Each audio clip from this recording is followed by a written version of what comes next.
Bismillahirrahmanirrahim. Assalamualaikum warahmatullahi wabarakatuh. Alhamdulillahi rabbil alamin. Wassalatu wassalamu ala asrafil anbiya'i wal mursalin wa ala alihi wa sahbihi ajma'in, amma ba'd. Alhamdulillah, sahabatku yang berbahagia, kembali bertemu dengan channel saya ini. Ada sebuah data yang menarik yang mencoba memotret berapa persentase umat Islam di Indonesia yang menunaikan sholat 5 waktu secara tertib. Hasilnya menarik.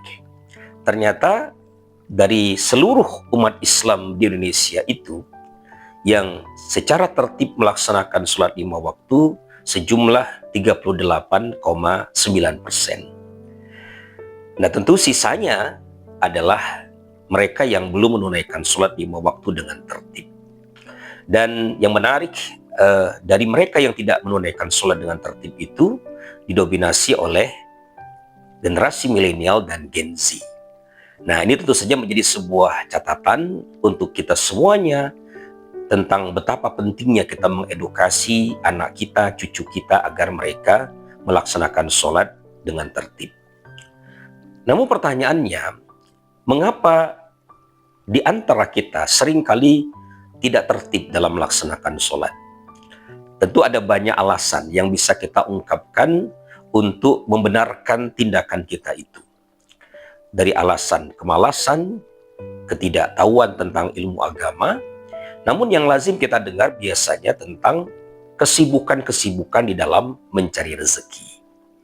Takut ditinggalkan oleh konsumen, takut dimarahi oleh pimpinan kita, dan sejumlah alasan-alasan lainnya yang bisa kita kemukakan untuk membenarkan tindakan kita itu. Nah, terkait dengan hal tersebut, ada sebuah peringatan yang disampaikan oleh Imam Al-Ghazali di dalam kitabnya Minhajul Abidin. Ada sebuah bab di mana beliau bicara tentang merawat kesalihan, atau lebih tepatnya mengatasi godaan kesalihan. Di mana di situ beliau menyebutkan ada beberapa hal yang membuat kita sering mengalami penurunan dalam kadar keimanan kita, atau bahkan tercerabut dari keimanan kita. Ada sebuah pengalaman menarik yang pernah saya alami ketika saya memberikan sebuah tausiah di salah satu daerah di pinggiran kota Yogyakarta. Selesai memberikan tausiah, saya didatangi seorang bapak yang dia meminta kepada saya, "Ustadz, boleh tidak kalau suatu ketika saya mengundang Ustadz untuk memberikan ceramah di tempat saya?" Saya menjawab, "Ya, tentu saja saya senang Bapak. Insya Allah saya dengan senang hati akan datang ke situ." Lalu kemudian ada seseorang yang rumahnya tak jauh dari rumah Bapak ini menceritakan sebuah peristiwa yang menarik perhatian saya. "Ustadz, semula di kampung Bapak ini, 60 kakaknya semuanya adalah Muslim. Namun hari ini yang tersisa hanya 5 kakak yang Muslim. Sisanya mereka meninggalkan keislamannya. Bahkan dari 5 kakak ini ada 2 keluarga yang sempat keluar dari Islam, lalu kemudian menginsyafi kesalahannya dan masuk agama Islam lagi." Nah, mendengar berita itu saya terhenyak. Betapa di luar sana ternyata banyak saudara-saudara kita yang harus susah payah untuk mempertahankan keimanannya. Jangankan memelihara sholatnya, bahkan ada di antara kita yang dengan mudah meninggalkan agama kita. Padahal di dalam sholat Jumat misalnya, kita selalu diingatkan oleh para khatib tentang pentingnya menjaga keimanan, menjaga keislaman dan ketakwaan kita. "Ya ayyuhalladzina amanu taqullaha haqqa tuqatih wa la tamutunna illa wa antum muslimun." Jadi di penggalan ayat tersebut di bagian kedua, Allah mengatakan wa la tamutunna illa wa antum muslimun. Janganlah kita ini mati kecuali dalam keadaan beriman atau menyandang status sebagai seorang muslim. Nah, menurut Al-Ghazali ada satu hal yang sering membuat kita tercerabut dari keimanan kita, yaitu kekhawatiran tentang rezeki. Padahal terkait dengan rezeki ini mestinya kita tidak perlu mengkhawatirkan. Ulama lain bernama Syekh Ibnu Athaillah, pengarang Al-Hikam yang sangat terkenal, pernah mengatakan bahwa kita ini seringkali menjadi orang yang dungu, orang yang bodoh. Mengapa beliau mengatakan demikian? Karena kata beliau, orang yang dungu itu adalah orang yang mengkhawatirkan hal yang mestinya tidak perlu dikhawatirkan. Dan sebaliknya, dia tidak mengkhawatirkan sesuatu yang mestinya dikhawatirkan. Nah, apa yang mestinya tidak perlu kita khawatirkan, tapi kita khawatirkan? Kata Ibnu Athaillah, satu hal yang sering membuat kita khawatir adalah tentang rezeki. Padahal hal tersebut mestinya tidak perlu kita khawatirkan. Nah, sebaliknya, kita tidak mengkhawatirkan sesuatu yang mestinya kita khawatirkan. Menurut beliau, hal yang mestinya perlu kita khawatirkan itu adalah kedudukan kita ketika kita kembali kepada Allah Subhanahu wa Ta'ala. Apakah kita menghuni surganya Allah atau nerakanya Allah? Apakah kita menerima catatan amal kita dengan tangan kanan atau tangan kiri kita? Apakah kita terbebas dari siksa neraka atau sebaliknya? Apakah kita meninggal dalam keadaan husnul khatimah atau justru su'ul khatimah? Nah, keadaan-keadaan semacam inilah yang menurut Syekh Ibnu Athaillah mestinya jauh lebih mengkhawatirkan kita. Namun nyatanya yang terjadi, kita lebih mengkhawatirkan perkara rezeki yang sudah dijamin Allah, dan kita lupa mempersiapkan diri kita manakala kita kembali kepada Allah Subhanahu wa Ta'ala. Maka sahabatku yang berbahagia, mestinya kita tidak perlu mengkhawatirkan tentang rezeki itu.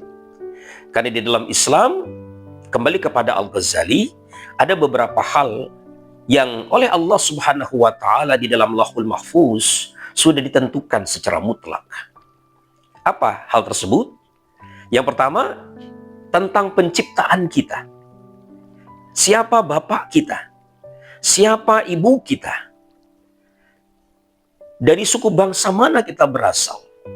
Hari apa kita dilahirkan? Tanggal berapa, jam berapa, menit keberapa, detik keberapa, itu semuanya adalah perkara yang sudah Allah gariskan dalam kehidupan kita. Kita tidak bisa memilih siapa bapak kita, siapa ibu kita, dan seterusnya. Maka sikap kita adalah menerima hal tersebut dengan lapang dada, berdamai dengan keadaan tersebut.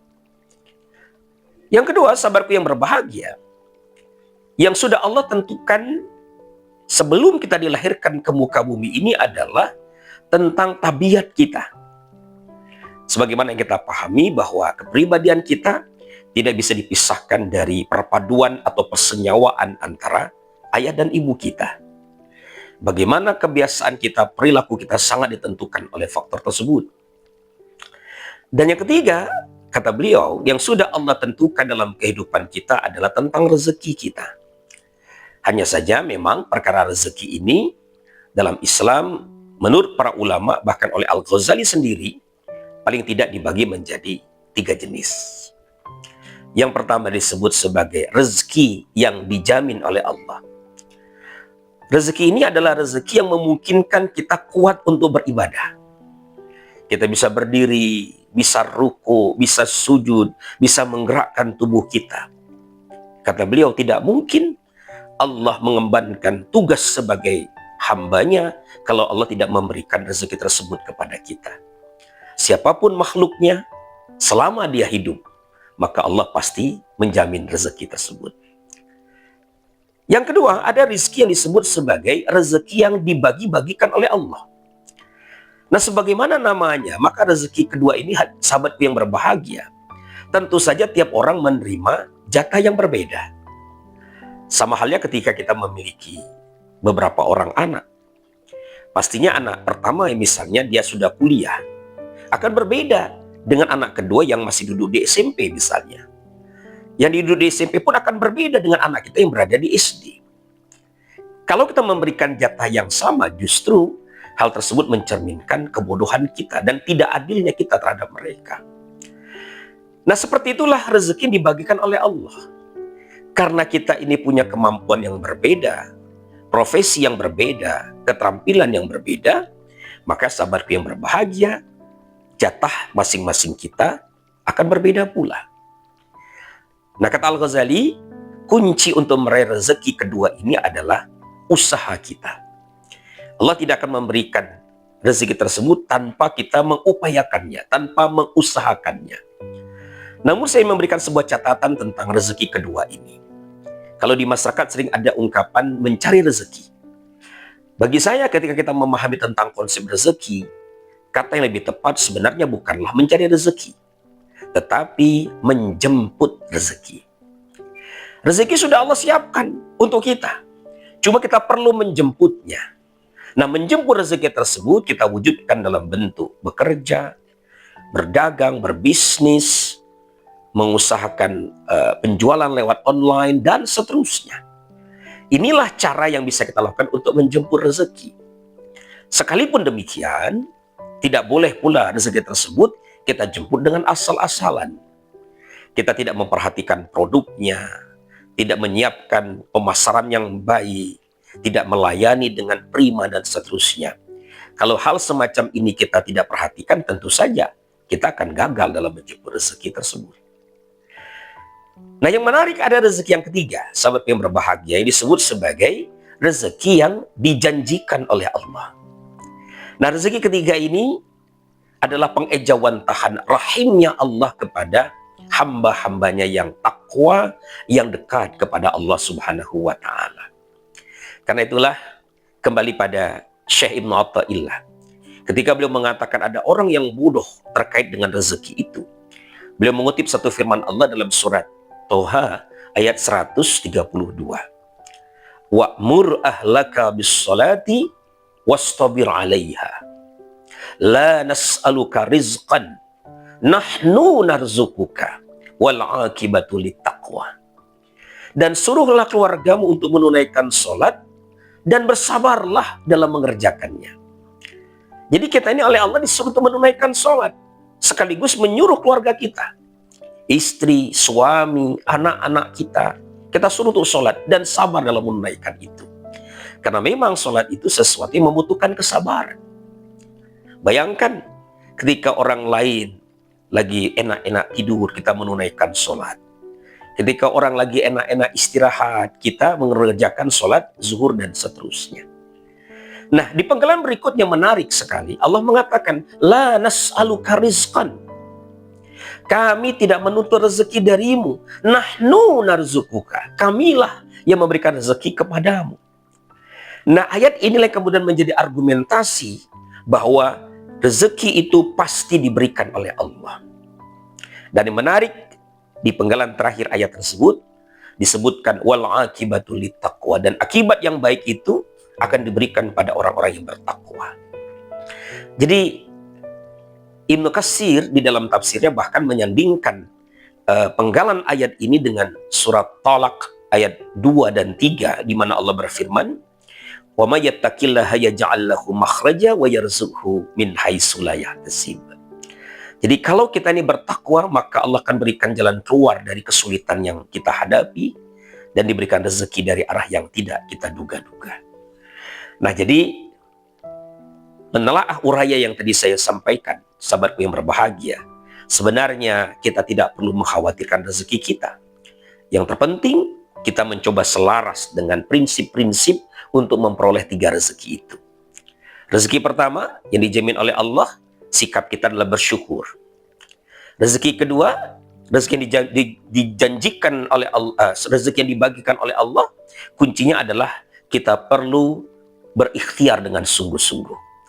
Dan rezeki yang ketiga, kuncinya adalah kita mendekatkan diri, meningkatkan kualitas ketakwaan kita kepada Allah Subhanahu wa Ta'ala. Dan yang keempat, kata Al-Ghazali, satu hal yang sudah Allah gariskan dalam kehidupan kita adalah tentang kematian kita atau ajal kita. Kapan kita mati tidak ada yang pernah tahu. Yang terpenting adalah bagaimana kita menyiapkan diri kita sebelum hal tersebut menjemput kita. Nah, seperti berbahagia, jangan mengkhawatirkan rezeki kita. Mari kita berusaha dengan sungguh-sungguh, capek tubuh kita, namun hati kita senantiasa tawakal kepada Allah Subhanahu wa Ta'ala. Terima kasih atas perhatiannya. Semoga Allah melancarkan, memberkahi rezeki sahabatku semuanya. Wassalamualaikum warahmatullahi wabarakatuh.